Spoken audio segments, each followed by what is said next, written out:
people so they can get themselves out of that situation. Did you see I, Daniel Blake, the movie? I've not seen it. You've not seen it. Ken Loach, do you recognise this basic finding that some conditionality in a system that says you've got some responsibilities and you're punished if you don't, if you don't meet them, basic responsibility. Do you accept any of that at all in a benefit system?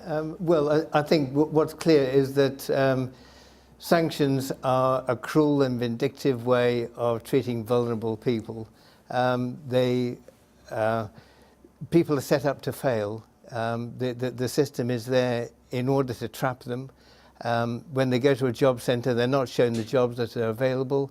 The job coaches aren't allowed to show them what jobs are available. And people are in fear. And a lot of people are sanctioned because of the work capability assessment.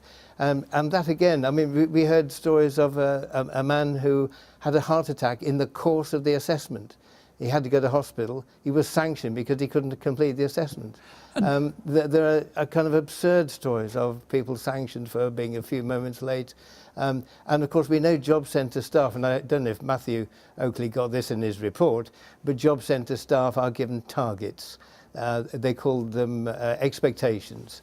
And if they don't sanction a certain number of people per week, then they themselves get into trouble. Let's just pick up that specific. The DWP staff told us this all the time. Let me put that specifically to Matthew. The DWP because of that because of that terrible atmosphere they have to work in. Matthew, is that actually correct that they have to sanction a certain number of people? Well, I'm telling you, it is correct. They told us. Let me just turn that around the other way. Wouldn't you be more concerned if we didn't know how many people a particular job centre office were sanctioning?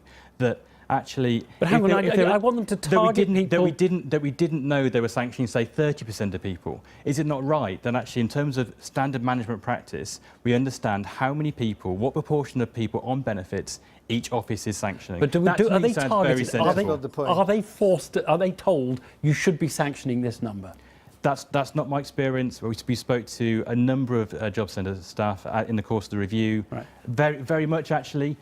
What we found was the large proportion of those staff actually supported the system. OK, we'll hold that factual question. Ken Loach, I'm interested in what, you're stuck in the dilemma of saying there's no conditionality at all, or there are some kind of sanctions. And I mean, in a way, sound like you're arguing there should be no sanctions at all, or is that?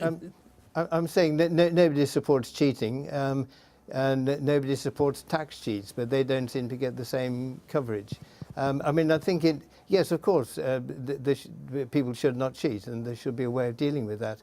But when you stop people's money, you force them into the direst poverty. They have nothing.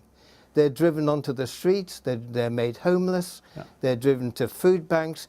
Just think, last year, out of one group of food banks, 1,100,000 food bags were given, 1,100,000. 500,000 of those went to families where there were children. Children would not eat unless people put tins into a charity bag. Now, don't you think that's absolutely disgusting? And we take that now, we accept that as, that's part of our society now.